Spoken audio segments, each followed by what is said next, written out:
سب سے پہلی کیٹیگری فقراء کی ہے، دوسری کیٹیگری مساکین کی ہے، اور تیسری کیٹیگری عاملین کی ہے۔ عاملین، عین الف آ، عاملین، عاملین ایکشن والے لوگ، وہ لوگ جو ایکشن میں ہو۔ عامل، عامل ایکٹ کرنے والا، عامل سے مراد ہے جو ایکشن میں ہو، یعنی اسلامی اسٹیٹ کی طرف سے، ریاست اسلامی کی طرف سے ان لوگوں کو جن کو ڈیوٹی دی گئی ہے زکوٰۃ کلیکٹ کرنے کی۔ جب ریاست اسلامی ہوتی ہے، اسلامی ریاست میں بعض لوگ زکوٰۃ اکٹھا کرنے پر تعینات ہوتے ہیں، ان کو زکوٰۃ دی جا سکتی ہے، یعنی اسی زکوٰۃ کے رقم سے ان کی تنخواہ دی جا سکتی ہے، ان کو رقم دی جا سکتی ہے، کیونکہ یہ دوسرا کام نہیں کر سکتے۔ اسٹیٹ نے ان کو مختلف دور دراز کے علاقوں میں بھیجا ہوتا ہے تاکہ وہ اسٹیٹ کے لیے، ریاست کے لیے زکوٰۃ اکٹھی کر لے۔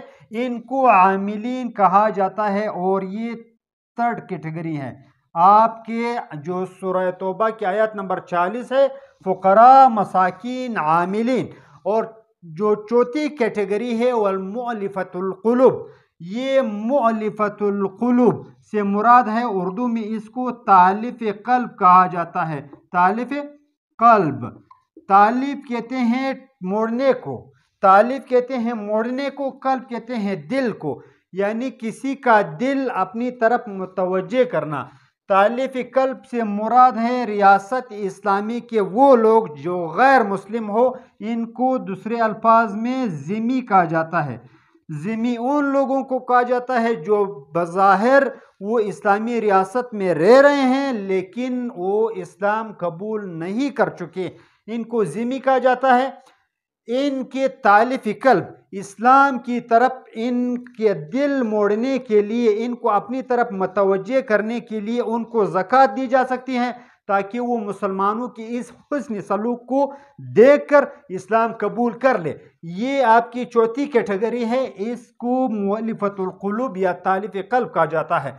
پانچویں جو کیٹیگری اس آیت میں قرآن عظیم الشان میں بیان ہوئی ہے وہ ہے غارمین۔ غارمین، غارمین سے مراد یہاں پر اگر ہم اس کے لفظی معنی لے لیں تو اس سے مراد ہے گردنیں چھڑانا۔ گردنیں چھڑانا یعنی جو اسلامی ریاست میں، اسلامی ریاست کے اندر جو غلام ہوتے ہیں، لوگوں نے ان کو خرید لیا ہوتا ہے، لوگوں نے ان کو غلام بنایا ہوتا ہے، ان کو آزاد کرنا، ان کو آزاد کرنا غارمین کہلاتا ہے، یعنی لوگوں کے گلے کو غلامی سے چھڑانا۔ اس مد میں بھی آپ زکوٰۃ کے جو پیسے ہیں وہ خرچ کر سکتے ہیں۔ پانچویں جو کیٹیگری ہے وہ فی سبیل اللہ ہے۔ یہاں پر ہمارے اسٹوڈنٹ فی سبیل اللہ سے مراد لے لیتے ہیں اللہ کی راہ میں خرچ کرنا، نہیں، فی سبیل اللہ سے مراد ہیں مجاہدین، وہ لوگ جو فی سبیل اللہ میں ہیں، یعنی جو اللہ کے راستے میں دین حق کی سربلندی اور عظمت کے لیے کفار کے ساتھ لڑ رہے ہیں، تن من دھن کی بازی لگائی ہوئی انہوں نے۔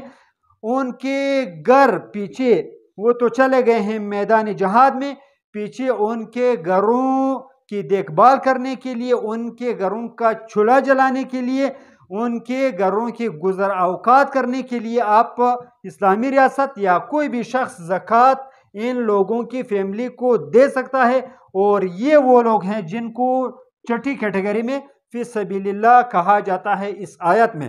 اور اس کے بعد ساتویں جو کیٹیگری ہے وہ جو ہے وہ ابن سبیل ہے، یعنی ابن سبیل۔ ابن سبیل سے مراد اگر ہم لفظی ترجمہ لے لیں، ابن سبیل سے مراد ہے راستے کا بیٹا، یعنی جو لوگ سفر میں ہو، مسافر کو، جو لوگ سفر میں ہو ان کو زکوٰۃ دی جا سکتی ہے۔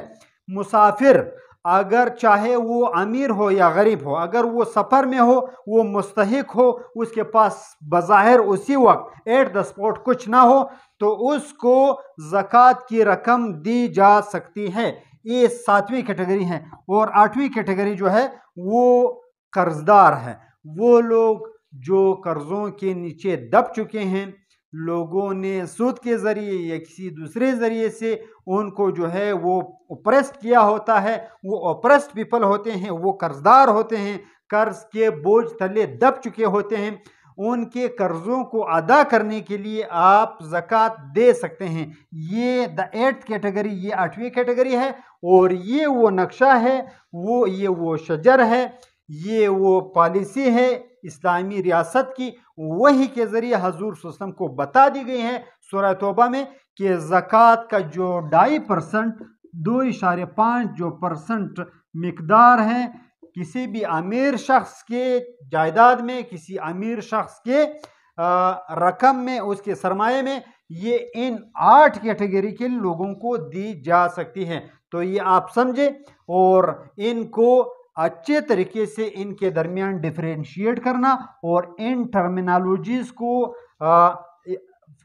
ایک بعد دیگرے اور وقتاً فوقتاً جو ہے وہ یاد رکھنا، تاکہ انٹرویو میں ہر حوالے سے آپ صحیح جواب دے سکیں۔ تو اس طرح کی دیگر ویڈیوز کو دیکھنے کے لیے آپ چینل کو سبسکرائب کریں اور سائٹ پر دیا ہوا آئیکن کا بٹن دبانا نہ بھولیں، تاکہ ہر نئے آنے والے ویڈیو سے آپ بر وقت مطلع ہو۔